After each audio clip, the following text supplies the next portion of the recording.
Salut tout le monde, donc aujourd'hui je vous retrouve pour une nouvelle vidéo. Alors c'est une vidéo qui me tient beaucoup à cœur puisqu'il va s'agir d'une vidéo conseil pour la rentrée au lycée. Et le lycée c'est vraiment, comment dire, une période très importante et où il se passe vraiment pas mal de choses, où on évolue vraiment beaucoup.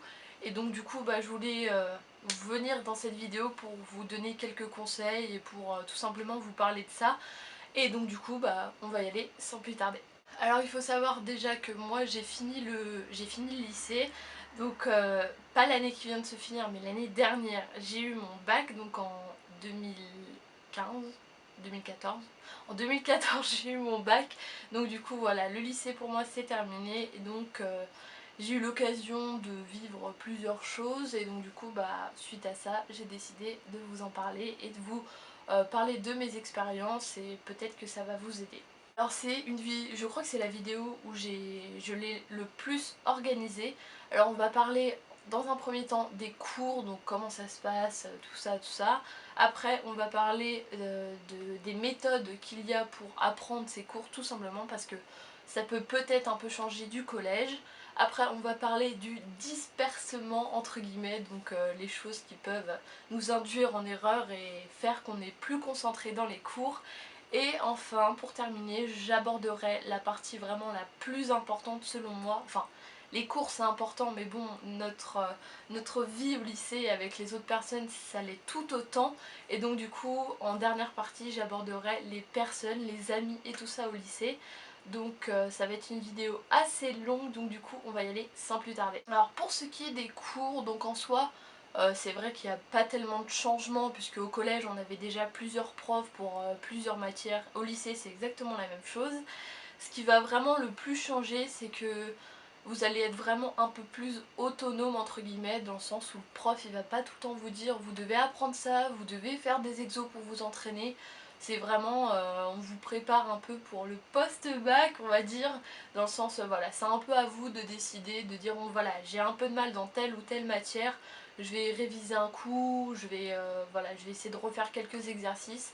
C'est vraiment à vous de vous sentir concerné par les cours et donc c'est à vous de vous entraîner, voilà. Ce qui est important aussi à savoir dans les cours, c'est que la majorité des profs ne vont plus écrire les cours au tableau. Ça vraiment, ça va être fini, fini, fini, mais pas de panique. Franchement, il n'y a pas de quoi s'inquiéter puisque vraiment au début de l'année, les profs ils le savent, vous venez du collège où tous les professeurs vous notez les cours tout le temps au tableau et tout ça, donc ils le savent que vous n'êtes pas habitué à cette manière de prendre des cours.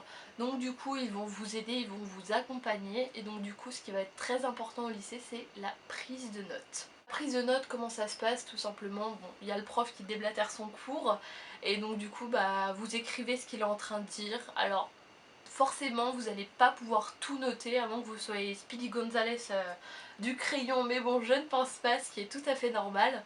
Donc voilà, vous essayez de prendre le plus de choses, surtout quand vous êtes en cours, ne faites pas le tri, dites pas ah, ça je prends, ça je prends pas. Vous prenez un maximum de choses que vous pouvez prendre et à la fin quand vous rentrez chez vous, vous reprenez vos prises de notes et là vous pouvez faire un tri, histoire de faire une sorte de synthèse et là ce sera une prise de notes efficace. Pour la prise de notes aussi, ce qui est important, c'est les abréviations. Parce que sans abréviation, vous ne pourrez pas écrire tous les mots. Je sais pas, moi par exemple, comme j'étais en STMG, donc ce qui est le commerce, gestion et tout, le mot entreprise, bon, il n'est pas très grand, mais un peu quand même. Donc en fait, je faisais un E et je le barrais. Je crois que c'était ma prof qui nous avait donné cette technique, enfin cette abréviation pour l'entreprise. Du coup je l'ai gardé. Enfin, c'est vrai que pour les abréviations, tout ce qu'il y a à savoir c'est qu'une fois que vous en avez choisi une pour un mot, il faut la garder. Allez pas vous amuser à changer de temps en temps, sinon vous serez perdu. Et ensuite, c'est un conseil qu'on retrouve à peu près dans chacune des vidéos. Conseil pour le collège, le lycée et tout ça. Mais c'est vraiment en classe d'écouter un maximum. Je vous promets que si vous écoutez en classe, il y a vraiment la moitié du travail qui est fait quoi. Parce qu'une fois que vous allez rentrer chez vous, vous allez relire vos cours, vous allez dire ah bah ça oui je m'en souviens, on en a parlé en cours et tout ça. Donc c'est vraiment important, c'est vraiment... ça vous demande pas grand effort, ne serait-ce que voilà de tendre l'oreille et de pas trop bavarder. Donc vraiment faites cet effort là et ce sera vraiment payant. Du coup on arrive à la deuxième partie qui est la méthode pour réviser tout ça tout ça. Alors moi j'ai quelques petites méthodes qui marchaient assez bien pour moi. Donc déjà la première, comme tout le monde en parle, c'est les fiches Bristol. Bristol ou ce que vous voulez, mais c'est vrai que c'est super pratique parce que c'est tout petit donc on peut les prendre partout et ça nous force en fait à relire nos cours, à vraiment faire le tri de toutes les informations, de noter vraiment ce qui est le plus important. Et voilà, on peut mettre de la couleur, ce qui fait qu'on va avoir envie de les relire et ce qui fait que ça rentrera peut-être mieux dans la tête. Donc franchement les fiches Bristol, j'ai galéré à le dire, les fiches Bristol c'est vraiment un outil indispensable je trouve pour mémoriser ses cours. Et vraiment le truc qui est... Enfin je dis ça mais je le faisais moyennement aussi, c'est vraiment de faire vos fiches mais au fur et à mesure. Parce que à la fin de l'année vous allez vous retrouver avec tous vos cours paumés un peu partout. Et vous allez vous dire oups j'aurais dû faire mes fiches un peu plus tôt. Voilà donc certes ça prend un petit moment à les faire mais bon, un petit moment plus un petit moment plus un petit moment, et bah ça vous fait économiser un gros moment en fin d'année. Donc faites-les vraiment au fur et à mesure des cours. Après ça rejoint la fiche Bristol mais c'est un peu plus grand, un peu plus organisé on va dire, c'est vraiment faire des synthèses. Donc en fait même si vous avez des... Je sais que moi dans mes cours on avait, voilà, on avait le cours qu'on écrivait mais on travaillait aussi beaucoup avec des exercices, avec des polycopiés, vraiment avec tout ça. Et donc notre prof elle nous demandait de faire une synthèse à la fin de chaque chapitre et on devait reprendre notre cours mais aussi les polycopier, les exercices et en tirer voilà, des choses importantes qui peuvent être reliées au cours. Donc c'est un très bon exercice et en plus ça vous permet, bah voilà, si vous n'avez pas compris quelque chose en faisant votre fiche, et bah rien ne vous empêche d'aller redemander à votre professeur de vous expliquer un peu plus. Et c'est vraiment important de comprendre parce que vous dites oh bon ça va, ça va, mais au bout du compte bah, après vous n'arriverez pas à retenir, donc vraiment faites ça. Après aussi il faut que vous sachiez quelle mémoire vous êtes. Il y a deux types de mémoire, alors les termes scientifiques je ne sais plus, mais alors vous avez la mémoire visuelle, donc voilà, par exemple moi j'ai une mémoire visuelle, dans le sens je vais avoir besoin de faire des schémas ou vraiment des codes couleurs et tout, et après en gros ça va s'imprimer dans ma tête et je vais pouvoir retrouver quelle couleur c'était en fonction de la question, et voilà donc ça m'aide beaucoup. Et après il y a d'autres personnes qui sont auditifs, qui ont une mémoire auditive, je crois qu'on dit comme ça. Donc voilà, elles ont besoin de lire leur cours à voix haute ou tout simplement de s'enregistrer et d'écouter avant de dormir. J'aime bien quand ma caméra coupe quand je suis en train de parler, c'est génial. On a fini d'aborder le thème des méthodes pour réviser et maintenant on va aborder le thème du dispersement. Alors qu'est-ce que j'entends par dispersement? C'est tout simplement toutes ces choses qui vont arriver au lycée et qui vont... Voilà, qui vous vont faire croire que les cours c'est pas important, que ça sert à rien et tout ça. Donc on va en parler un peu parce que c'est important. Alors généralement quand on entre au lycée, voilà, le collège c'est terminé, voilà, c'est une nouvelle vie, on nous parle depuis toujours comme quoi le lycée, voilà, c'est vraiment incroyable, c'est des années incroyables. Et on se sent un petit peu se pousser des ailes, on se sent un peu ouf et on se croit plus intelligent que tout le monde. Et donc voilà, on décide de faire un peu à notre tête ce qu'on veut. C'est pas très français ce que je viens de dire mais c'est pas grave. Voilà, on décide un peu de faire tout et n'importe quoi. Voilà, j'ai envie de sécher, je le fais. Les cours ça sert à rien, je fais pas mes devoirs. Mais seulement vous oubliez, enfin je vous dis ça mais voilà, c'est certains oublient que l'année de seconde est quand même importante, dans le sens où à la fin de votre année de seconde vous allez devoir faire le choix de votre filière pour la première et la terminale.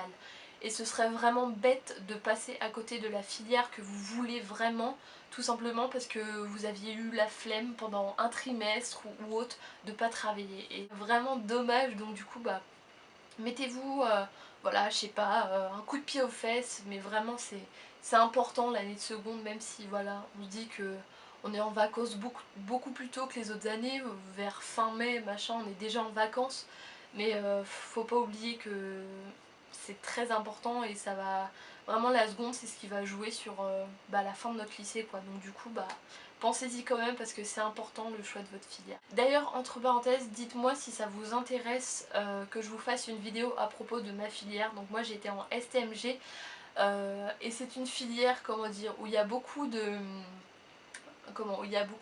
voilà, de choses qui sont dites et qui sont totalement fausses.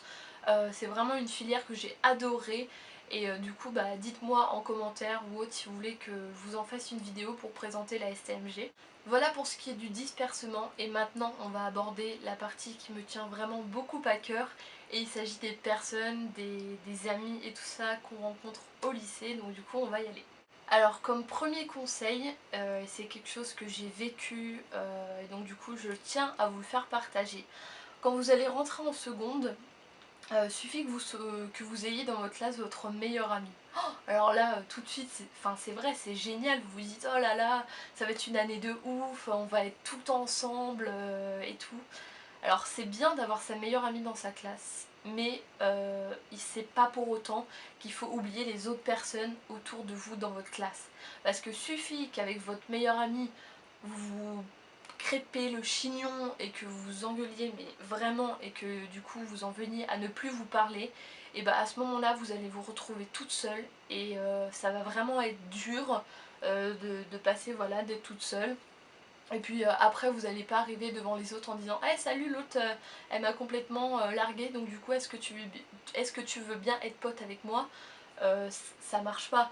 Donc vraiment en début d'année, profitez, dans certains lycées il y a des séjours d'intégration ou même s'il n'y a pas de séjour d'intégration, profitez-en pour faire un maximum de connaissances avec les autres personnes de votre classe et ne partez pas avec des a priori. Vous n'allez pas dire voilà, oh celle-là elle a une gueule franchement qui me revient pas du tout, je vais la haïr, on sera jamais potes et tout. Non, non, non, faites l'effort de vous ouvrir aux autres, d'aller parler, ça se trouve vous allez avoir plein de points communs avec eux et ça se trouve vous allez découvrir d'autres amis super bien, donc du coup ouvrez-vous aux autres et ne vous cantonnez pas à une seule personne, c'est vraiment le conseil primordial que je pourrais vous donner. Et d'ailleurs, j'ai fait un petit coucou à Clémence, tu sais pourquoi ma belle? Bisous. J'ai réussi. Un autre point aussi que je voudrais aborder, c'est ne vous confiez pas trop vite aux autres, parce qu'on ne sait jamais ce que les personnes ont dans la tête, et il suffit que vous leur confiez des choses qui vous sont arrivées ou des choses qui vous tiennent vraiment à cœur. Vous savez pas ces personnes, vous les connaissez pas encore super bien ces personnes, et elles peuvent très bien se servir de ce que vous avez dit pour les retourner contre vous. Donc voilà, vous pouvez très bien voilà, raconter un peu votre vie pour faire connaissance, mais les choses importantes, confiez-les, mais une fois que vous êtes sûr de la personne, qu'elle va pas vous faire de crasse dans le dos ou autre, parce que bon, ce serait quand même dommage et voilà. Un autre point qui est super important aussi, c'est ne pas se laisser influencer, et Dieu sait qu'au lycée c'est quelque chose qui est très présent, on va dire.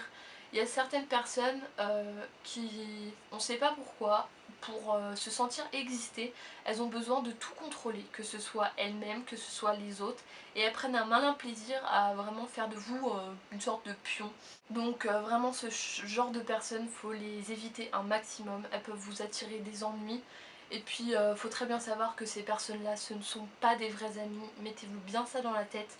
Un cas concret par exemple, vous allez avoir une personne avec qui vous traînez qui est un peu genre qui aime bien contrôler tout ça, elle va être dans la merde une fois, elle va vous demander de vous donner l'exo qu'il y avait à faire, vous allez lui donner, mais le jour où ce sera vous qui aurez besoin d'aide pour un exercice ou quoi que ce soit, et ben je peux vous garantir que cette personne-là ne vous aidera jamais, parce que tout ce qui lui compte, tout ce qui compte pour elle, c'est sa personne et rien d'autre. Donc vraiment méfiez-vous de ce genre de personnes.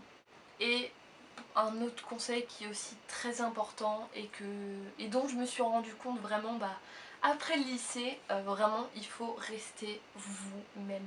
Dites-vous bien que ça ne sert à rien de vouloir changer de personnalité pour une autre personne.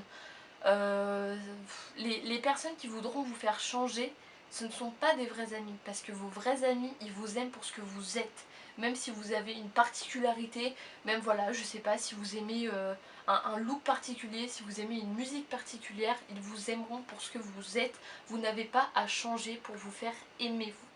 Voilà, vos amis vous aimeront quoi que vous ayez fait, voilà. il n'y a pas à changer pour être aimé.